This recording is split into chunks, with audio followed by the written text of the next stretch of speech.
وكنا نخوض مع الخائضين وكنا نكذب بيوم الدين حتى أتانا اليقين ও ভাই আখিরাতের ইয়াকিন বাড়াও বহুত মানুষের আমরা খান্দ বইয়া বইয়া নিয়ে কবর তো আইছে দিনে তো কোনো দুমা উঠতে দেখলাম না ডান্ডারও আওয়াজ শুনলাম না সে তো সুদ খাইলেও সফল মিজা মাতলেও সফল ইলে একটা অশ্বাস আছে না নি কিছু ভিতরে এটার জবাব হইল কি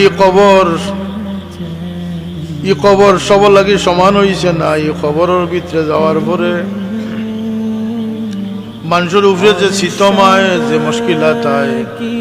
আল্লাহ জিন্নাত আর ইনসানের লাগি এটারে পর্দা করে দিলেই জীবজন্তু শুনে বুঝে যে খবরের মাঝে কিতাব মানুষের জিন্নাতে আল্লাহ এই শক্তির থেকে মাহরুম করছে কারণ এরা পরীক্ষা দিত এরা স্বাধীনভাবে চলিয়ে গিয়া পরীক্ষার সম্মুখীন হইত এর লাগিয়া আখিরাতের প্রতি আল্লাহ আমরা পূর্ণ আস্থা বিশ্বাস জন্মাই দেখো সবাই আমিন।